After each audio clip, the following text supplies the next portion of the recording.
Olá, essa é uma aula que eu dei na Fundação Tênis no dia 28 de outubro de 2020 sobre os aspectos educacionais durante a pandemia de Covid-19.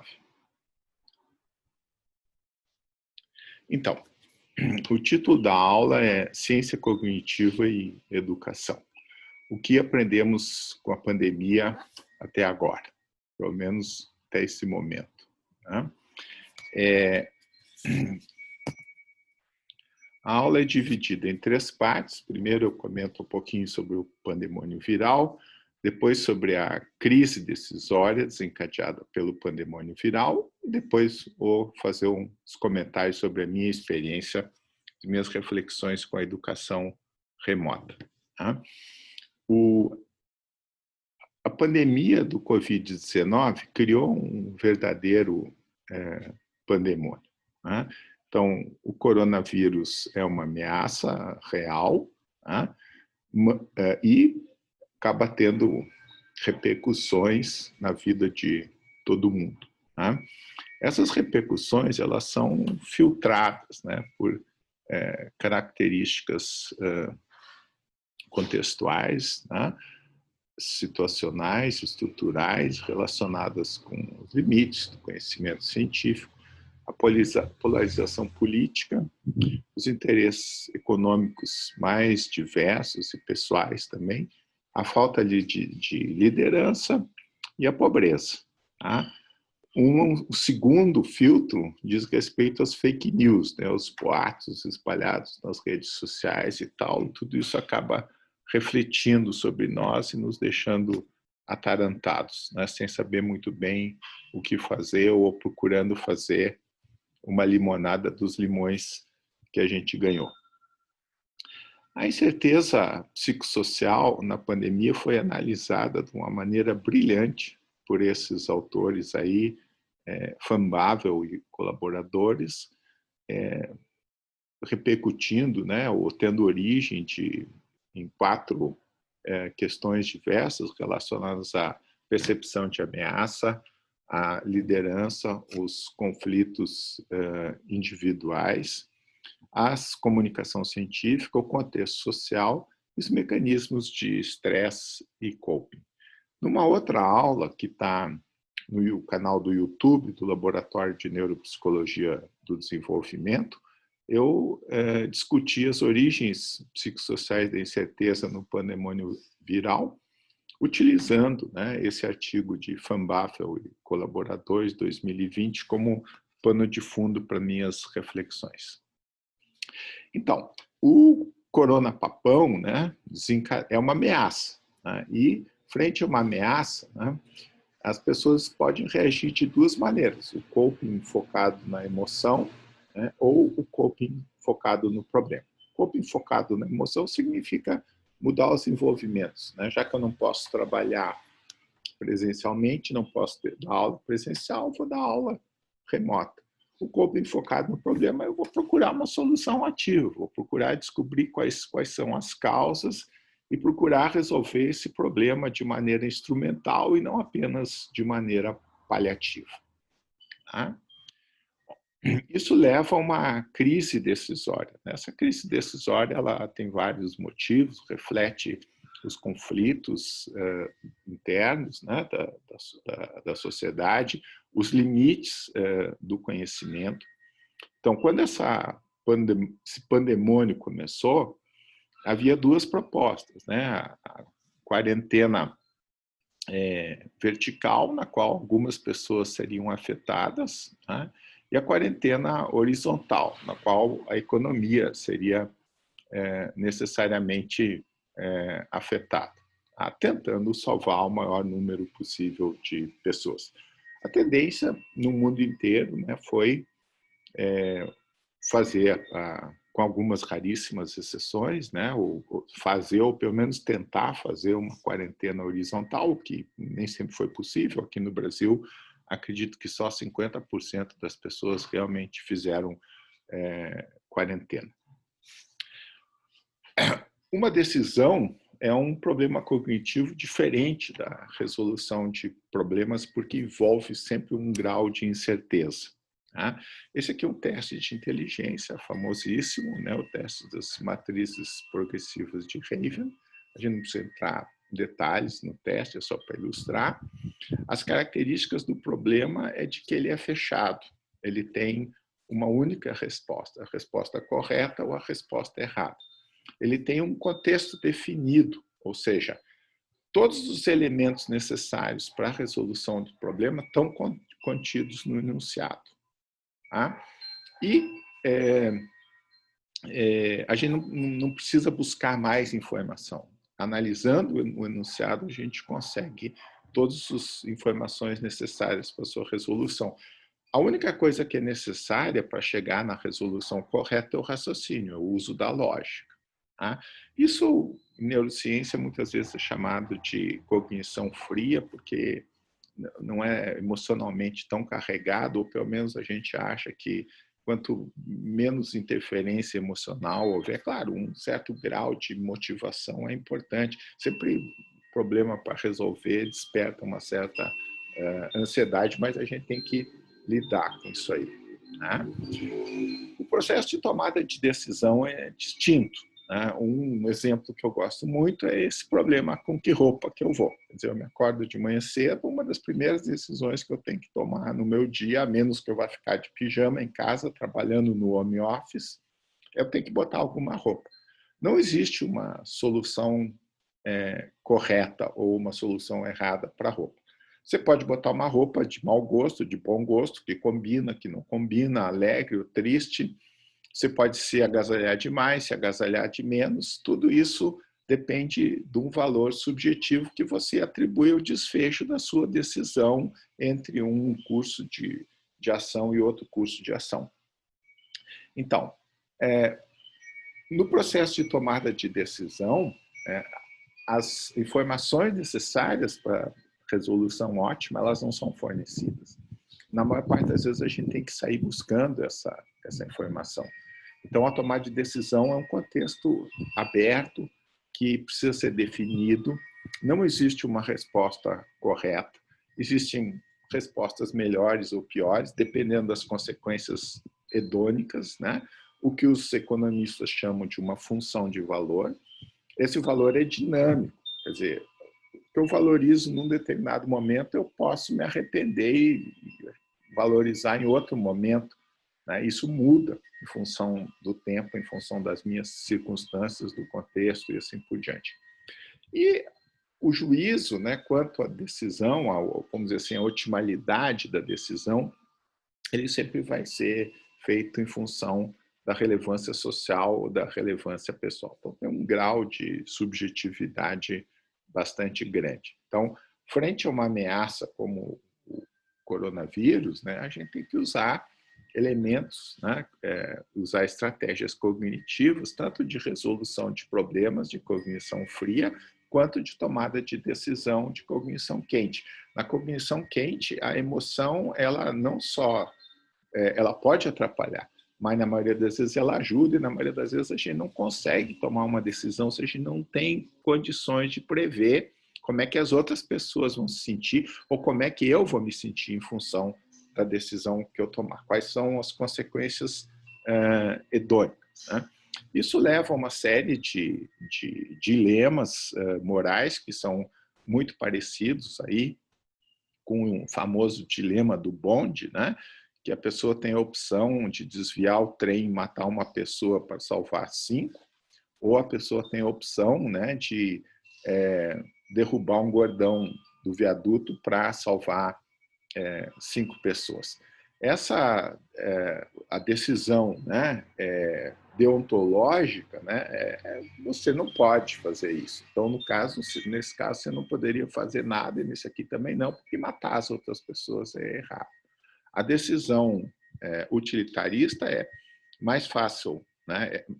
Você sacrifica a vida de uma pessoa para salvar as outras. Agora, esse problema, né, de derrubar o gordão da ponte para salvar 5 pessoas é muito difícil. As pessoas não aceitam essa solução. Por quê? Porque tem um componente ativo tá? Que faz com que as pessoas tenham uma rejeição moral em relação a esse tipo de comportamento, ao contrário da situação passiva, em que simplesmente tem que desviar entre um curso de ação e outro. Então, nós tivemos vários problemas aí, eu já comentei, né, dilemas decisórios, o principal foi a questão da quarentena vertical e horizontal, e até hoje a gente não sabe muito bem qual seria a melhor solução. Do ponto de vista da educação, nós passamos por dois dilemas. O primeiro dilema foi o dilema sem aulas versus educação remota, e o segundo dilema é reabrir as escolas versus educação remota. Esses dilemas eles podem ser entendidos assim, né? No dilema 1, se a gente optasse, e o quanto mais cedo optasse pela educação remota, correria o risco de causar um prejuízo para os alunos mais pobres, que não têm acesso ao computador, que não estão digitalmente incluídos. Por outro lado, deixar as aulas paralisadas acarretaria um prejuízo para todo mundo. Tá? Então, face à inevitabilidade da educação remota, já que a gente não tinha outra opção, acabou tendo que se fazer a educação remota. Tá? Infelizmente, né, a educação remota é muito mais complicado do que a gente pensava, e as instituições públicas de ensino, universidades, escolas, tiveram e têm muita dificuldade para implementar a educação remota. Então, de qualquer maneira, os mais pobres saíram prejudicados. O dilema que nós estamos vivendo agora é continuar na educação remota ou reabrir as escolas. Reabre, você tem risco de contaminar os alunos, professores. Se você continua com a educação remota, você tem o prejuízo, né, a aprendizagem dos alunos e, de novo, quem paga o pato são os mais pobres. Bom, então vamos ver a questão da educação remota. A gente não tem alternativa. Tá? E, claro, um efeito colateral disso é que a gente está aprendendo a se virar usando o Zoom e assim por diante. Mas, assim, está longe de ser o ideal, mas a gente não tinha outra coisa que pudesse ser feita. E é uma pena que, né, a educação remota não pôde, pelo menos até o momento, ser implementada da maneira como deveria ter sido. Tá? Bom, a educação remota ela é agravada, né, por problemas que são específicos da educação escolar, do currículo escolar. Tá? Do ponto de vista da psicologia evolucionária, a gente pode dividir, né, classificar as habilidades cognitivas em biologicamente primárias e biologicamente secundárias. As habilidades biologicamente secundárias são aquelas que constituem o currículo escolar. As habilidades biologicamente primárias são aquelas que a gente aprende sem necessidade de instrução, e para as quais a gente tem uma motivação intrínseca. Então, um exemplo típico de habilidade biologicamente primária é a linguagem oral. Nenhuma criança precisa ser ensinada a falar. Todas as crianças, ou 99% das crianças, aprendem a falar sem precisar ter aula de fala. Por outro lado, a leitura é uma habilidade biologicamente secundária. A leitura é um artefato cultural que foi adquirido há uns 4, 5 mil anos atrás. Para a maioria dos indivíduos, há necessidade de instrução e não existe uma motivação intrínseca, uma motivação primária para aprender a ler. Essa motivação ela é mediada por controle, ela é cognitivamente mediada. Para você aprender a ler, você tem que pensar assim, eu vou fazer uma coisa que é chata, que demanda esforço agora para ganhar uma recompensa no futuro. A leitura vai ser uma ferramenta importante para eu aprender outras coisas, para eu desenvolver meu vocabulário, para eu ter um bom emprego, passar no Enem e assim por diante. Na matemática, a gente tem alguma coisa parecida, a gente tem aspectos do conceito de número, das operações aritméticas, que são adquiridos espontaneamente pelas crianças. As crianças têm um SFON, que é um Spontaneous Focus on Numerosity. Muitas crianças prestam atenção nos aspectos quantitativos. As crianças têm capacidade de estimar diferenças, né, da grandeza de conjuntos. A gente tem a capacidade de aprender muito precisamente a quantidade de conjuntos com poucos elementos, até em torno de 3, 4 elementos, o que se chama de subitização.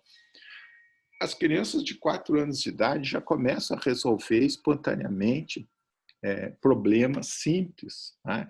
Desenvolvem, a partir dos 3 anos, a habilidade de contar, sem que ninguém ensine necessariamente a criança. Por outro lado, tem outros aspectos, como o sistema de numerais arábicos, o valor posicional, os fatos aritméticos, os algoritmos, né, de cálculo, as frações e assim por diante, que demandam algum tipo de instrução para o indivíduo adquirir esses conhecimentos. Tá? Então, como não existe uma motivação intrínseca, primária, para aprender na escola, o gosto pelo estudo precisa ser adquirido. Ninguém nasce gostando de estudar. A gente aprende a gostar de estudar ou não. O estudo, né, o currículo escolar, ele coloca um dilema comportamental, que é o famoso postergação da recompensa. Tá? Toda vez que a gente senta na frente do computador e tem alguma coisa para fazer, ou na frente do livro tem um exercício para casa, a gente sempre tem que resolver um dilema. Né? Quer dizer, eu teria muito mais coisa interessante para fazer, o jogo de futebol, a brincadeira com os amigos, a televisão, o videogame, e assim por diante. No entanto, eu vou largar todas essas coisas que são intrinsecamente reforçadoras, mas que dão uma recompensa imediata, porém pequena, em troca de uma recompensa muito mais abstrata, projetada lá no futuro, que vai ser passar no vestibular, passar no Enem, arrumar um bom emprego e assim por diante. Tá? Então, esse é um dilema importantíssimo que a educação, né, precisa resolver, e que isso nem sempre ou talvez na maioria das vezes não seja resolvido a contento pelas escolas. Para quem tem interesse, né, em se aprofundar nessa perspectiva que eu estou colocando, eu recomendo a leitura desse livro, publicado no Brasil em 2011, de um autor americano chamado Daniel Willingham, Por que os alunos não gostam da escola. Então, ele explica direitinho por que, do ponto de vista cognitivo, aprender na escola, estudar, é um processo tão complicado. Para isso, ele desenvolveu um modelinho muito simples, né, chamado a teoria simples da aprendizagem. A teoria simples da aprendizagem, ela pressupõe que o nosso sistema cognitivo requer 3 componentes para que a gente consiga aprender essas habilidades biologicamente secundárias ensinadas na escola. Esses são a memória de longo prazo, o conhecimento, a memória de trabalho, que é o nosso processador de informação, e a motivação, que é a fonte energética que mantém o processador ligado. Tá? Bom, a memória de trabalho é o locus onde ocorre a aprendizagem. A gente está, na memória de trabalho, associando conteúdos que entram pela percepção, né, e emitindo um output, uma resposta, que pode ser uma resposta interna, do ponto de vista de representações mentais, ou pode ser uma resposta externa, do ponto de vista de comportamentos. Além de associar, né, os diversos inputs que estão entrando, manter esses inputs e associar uns com os outros, a memória de trabalho ela funciona como um processador de computador, e ela faz uma busca na memória de longo prazo por conhecimento. Quanto mais conhecimento prévio armazenado o indivíduo tiver, menor vai ser a capacidade de processamento exigida, a demanda por processamento na memória de trabalho. Quer dizer, se é feita uma pergunta e eu já conheço a resposta, eu simplesmente imito a resposta e não tenho que ficar refletindo ou, vamos dizer assim, me esforçando para encontrar essa resposta ou criando uma resposta nova. A principal característica da memória de trabalho é a limitação da capacidade de armazenamento, de processamento e da duração temporal. A memória de trabalho é uma commodity escassa, por causa disso que a aprendizagem escolar ela é aversiva, ela não é intrinsecamente motivadora.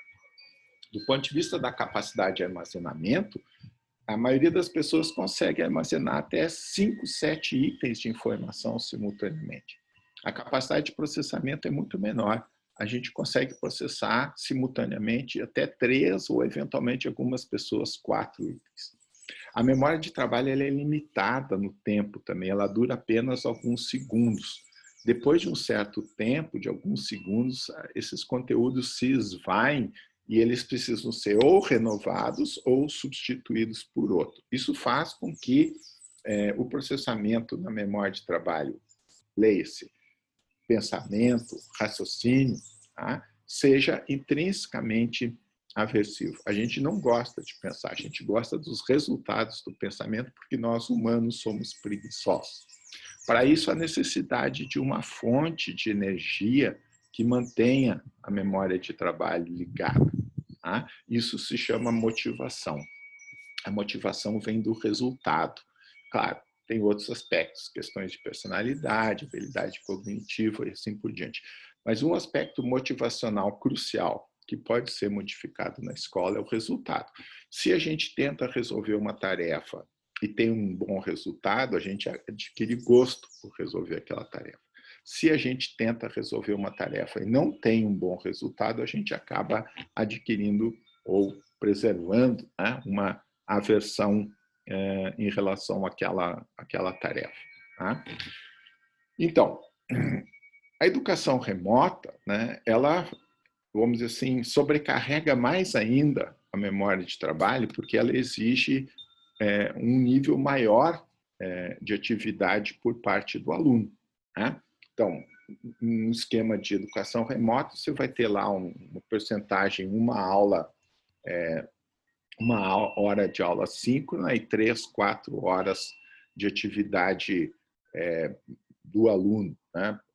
E para fazer essa atividade, ele entra naquele dilema: televisão, videogame, né? E assim por diante. Então, ele tem que abrir mão de uma série de recompensas imediatas em função de uma recompensa maior no futuro, que é a aquisição de conhecimento.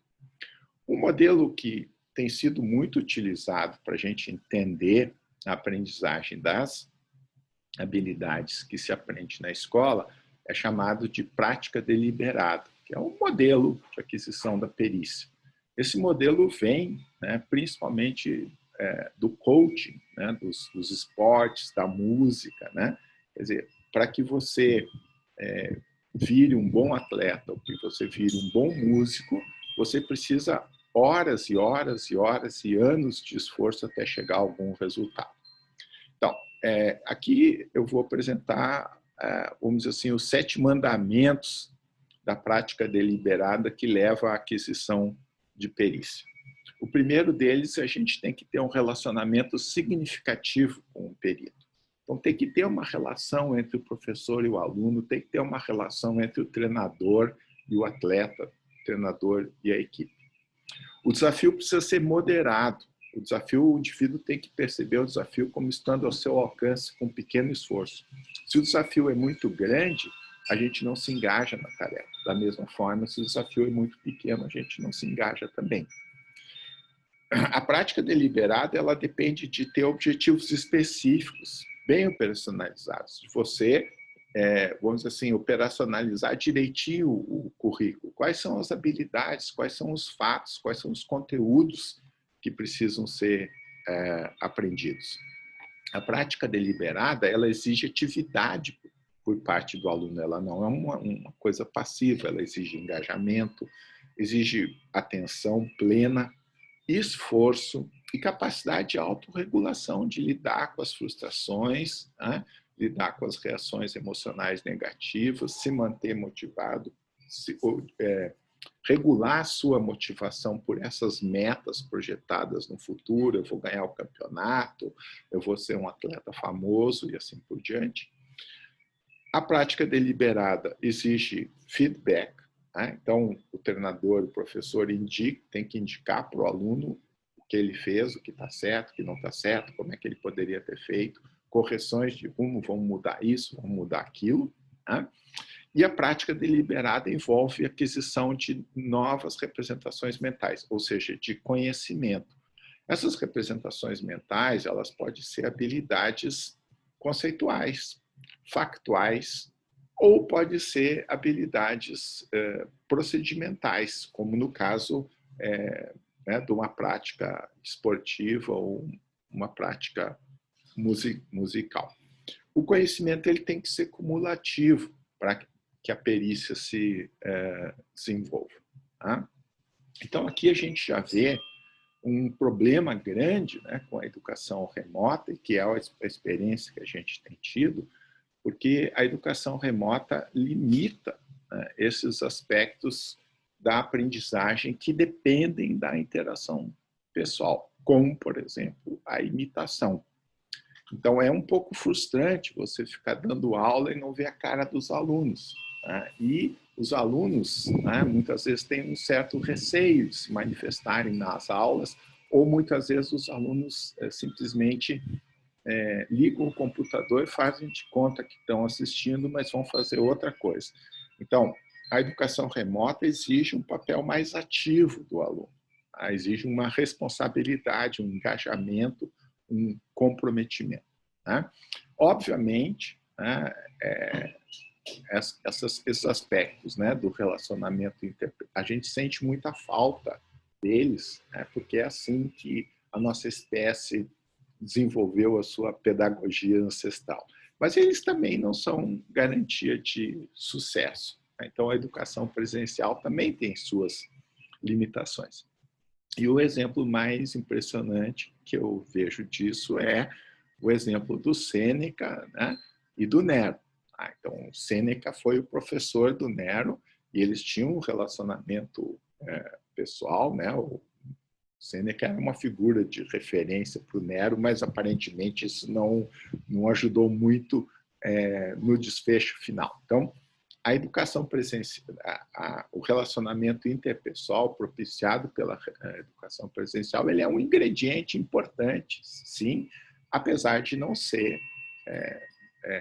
suficiente. Né? Tem a parte do aluno também, que precisa ser levado em consideração, e aí que envolve o engajamento, a responsabilidade, a capacidade, né, de fazer essa postergação da recompensa, de abrir mão de recompensas menores imediatas em favor de recompensas maiores no futuro.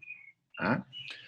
Então, a ideia é de que não existe almoço grátis. Né? Eu acho que essa pandemia está, né, do lado negativo, a gente está perdendo muita coisa, né? Praticamente, principalmente nas escolas públicas, as crianças estão perdendo um ano, tá? E a gente não sabe muito bem como é que vai ser no ano que vem. Mas, por outro lado, a gente está ganhando experiência, a gente está sendo forçado, né, a trabalhar com a educação remota, que era uma coisa que era muito falada, mas pouco feita. Como, né, cada forma, né, tem as suas vantagens e desvantagens, provavelmente nós vamos sair enriquecidos dessa história tendo um modelo misto. Né? Aulas presenciais e aulas remotas. Talvez esse seja um saldo positivo dessa pandemia. Bom, para encerrar, eu vou fazer um comentário sobre a questão da inclusão digital, que é outro assunto muito discutido e que, na verdade, muito pouco se faz. Um exemplo que eu acho interessante, né, é o chamado Plano Ceibal, que é um plano já implementado há mais ou menos uns 10 anos no Uruguai. E o Plano Ceibal consiste no seguinte: quando o menino entra no primeiro ano, ele ganha um computador e ganha acesso à internet. Tá? E aí o governo, o Ministério da Educação, tem investido em desenvolver conteúdos, tá? Currículos, né, para que as crianças sejam trabalhados pelas crianças através desses computadores. Obviamente, as crianças vão brincar com esse computador, mas isso também faz parte. Tá? Quer dizer, assim, uma das coisas que as crianças de escola privada, de nível socioeconômico maior, têm de vantagem em relação às crianças menos favorecidas, ele tem acesso a internet, que possibilita tanto acesso à informação quanto acesso a lazer. Né? Eu simpatizo muito com essa ideia, né, de desenvolver os currículos, os materiais didáticos através do computador. Eu acho, inclusive, que isso seria mais barato do que você ficar produzindo livros que são descartáveis, como esses livros que a gente usa atualmente, né, que tem páginas destacáveis, que tem atividades para colorir, para escrever e assim por diante, que precisam ser... Quer dizer, antigamente, a cartilha que um irmão usava para aprender a ler era usada, né, pelos irmãos menores e todo mundo aprendia, não precisava comprar livro novo todos os anos. Então, não sei, né, não sou administrador, não entendo disso aí, mas eu acho que, obviamente, seria uma coisa difícil de fazer, envolveria toda uma série de interesses financeiros, de mudanças de alocações de recursos orçamentários e assim por diante. Então, agradeço a atenção de vocês, e isso que eu falei, mais ou menos, é o que eu julgo ter aprendido até agora nessa história do pandemônio viral.